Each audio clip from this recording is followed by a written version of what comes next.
Alright, hello everyone, it's Jira back with another video. Today we're going to be talking about the dashboards. Now, how dashboards can be actually useful.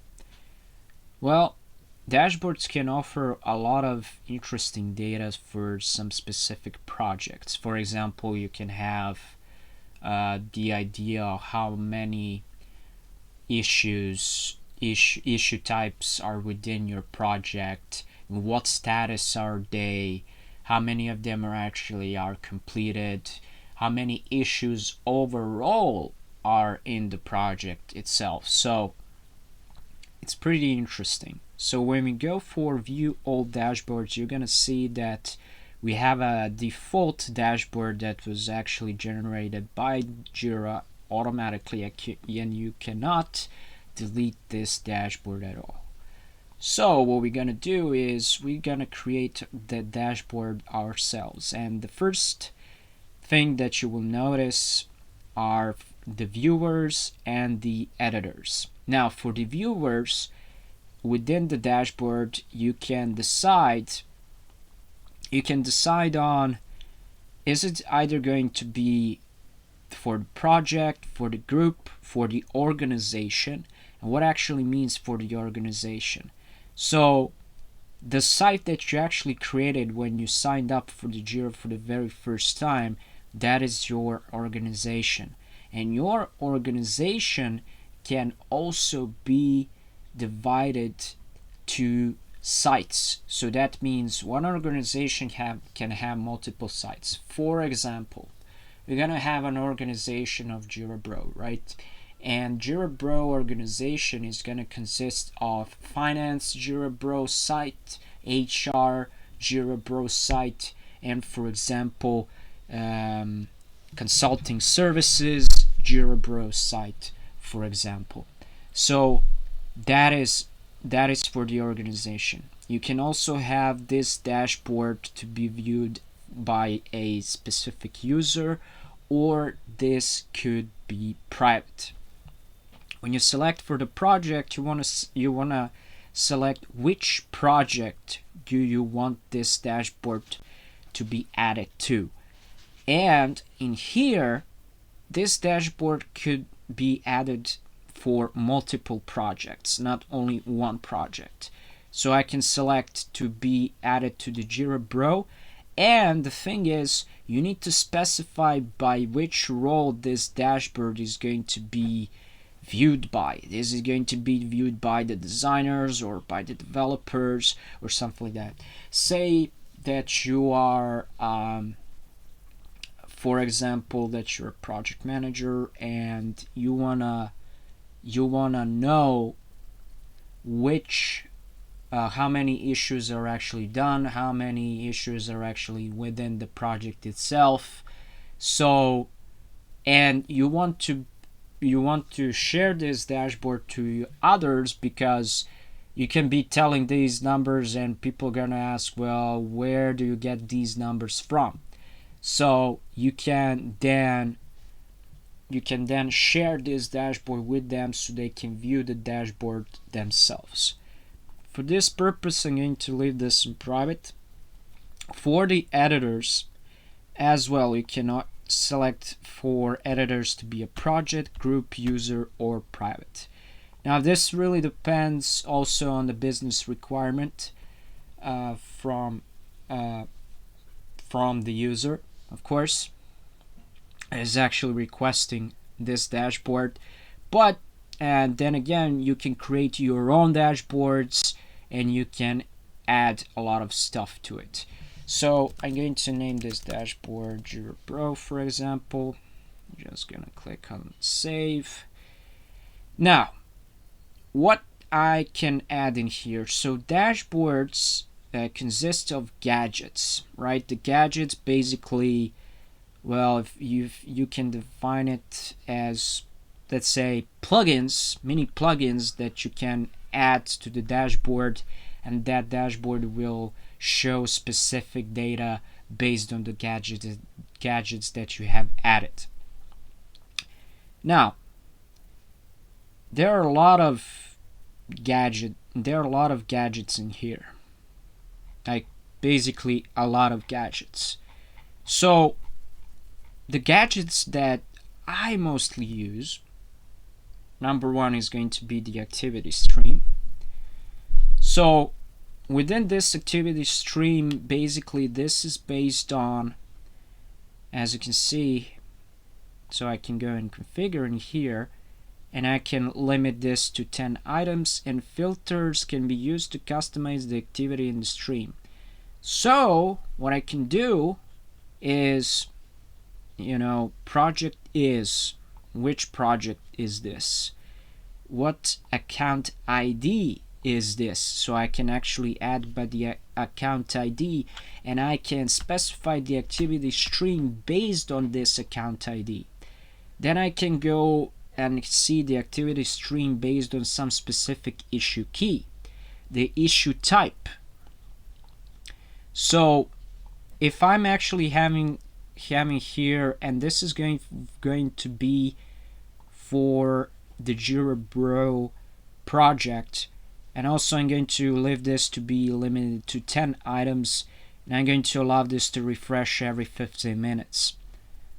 So when I click on save, and when the activity stream is actually loading in here, it takes some time for it to load. I don't know why. Yeah, there we go. So this is what actually happens now. Everything is based on the changes within that specific project. Say for example, you have like you have another colleague who's a Jira admin, and you have your own project where you're actually handling the requests from the other people, which is also something that is recommended to have. And you want to see what was actually going on in that project, what was actually changed. So you can make that filter. You can actually choose that in here and make that filter as well. Assign to me. Yeah, this is something as well that I use. So you can actually move these gadgets around, and also you can change and label it as a different color so you don't get confused. And in here you want to number of the results. You can say like 10, and this is like what columns you want to display. So what issue type this is going to be, the key of the issue, the summary, and the priority. So those are going to be the things. Something else that can be added in here, let's say let's see, creator. Yeah, a reporter could be added in here because we want to know who actually reported this, so we can have the communication with them. And this is actually pretty much that is basically it. Now you can also go for the status. Now I'm going to say update this every 15 minutes. So this is going to be on the auto refresh.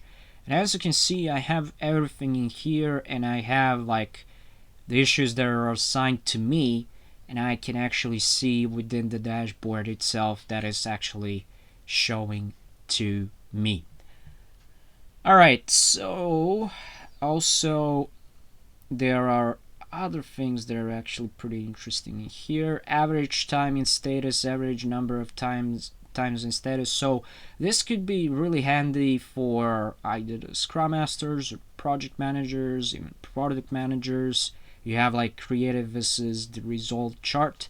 If you need to have some data that is actually based on this, because reports have very specific, either they're going to be charts, either they're going to be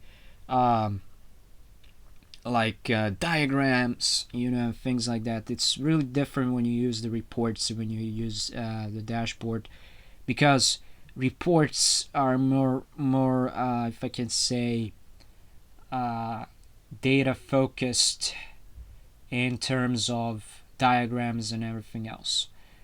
All right, so now you can also have like filter counts to see how many filters, how many issues in a filter actually need to track you and your team's over workload. This is actually pretty interesting, but this is used by JSM.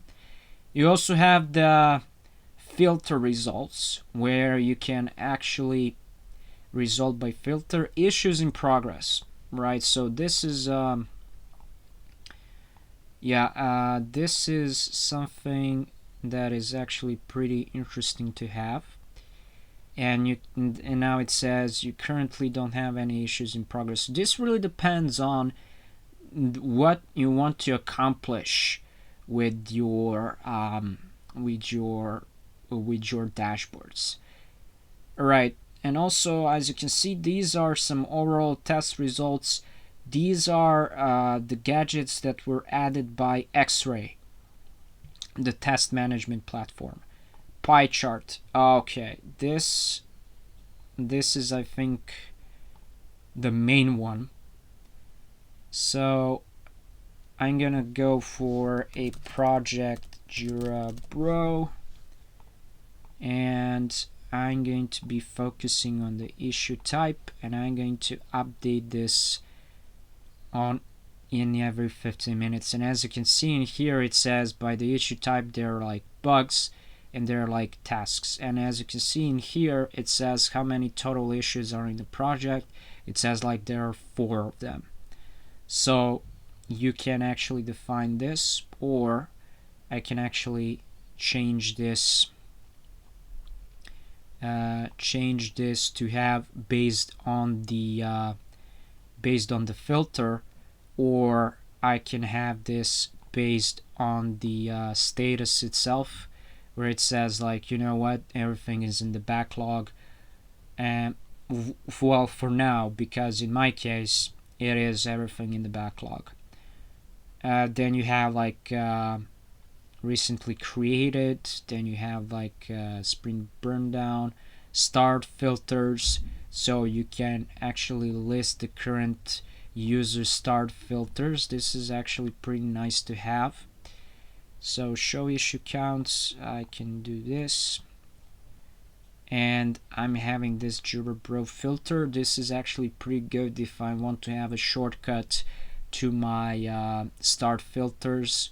So I mean, I can actually see it in here. I can go for view all filters, but it's kind of an easier when you have everything in one place. And then again, these are for the tests. If you don't have the X-ray, these won't be shown here. Time to first response. Okay, this is actually another interesting thing to have. Basically, for every possible issue, there is an SLA, which is like a service level agreement. Like there is like time to first response, and there is like time of the resolution, depending on the agreement that you actually made with your team. How these SLAs are gonna be, be followed, and to make sure that they're not being breached. Alright, so also you have like two-dimensional filter statistics. This is actually a pretty interesting one, where you can display statistics of issues returned from a specific filter. So I only have like this one that it says Jira Bro filter, and so there is X axis and Y axis. So I'm gonna say assignee, and I'm going to say the project number of results is going to be 5. Alright, so there it says no matching issues were actually found. In my case, maybe that is going to, in my case, that is showing because I only have like 4 issues on my board. Basically, that's it. But in your case, it's going to be really different. And also probably gonna use this workload pie chart as well, so you can see the matching results based on the workload pie chart. So no filter or the projects that are being selected. So I need to select the Jira Bro. Now here I have the statistic type of, let's say I'm going to say issue type, time field to report on. So alright, so in here, since this is like defined for the workload, and I haven't added any of the time, I didn't log any of the time, it's not gonna be showing in here. So I'm gonna leave you with that homework to do that by yourselves. You can actually comment down below if you were able to actually do it or not, so we can actually cover it in one of the upcoming videos. So when you're done, you just click on done, and there you go. This is my own dashboard that only I can see. So yeah, it's pretty interesting to have something like this, and you're gonna be using the dashboards a lot on your daily job. Thank you for watching. Bye bye.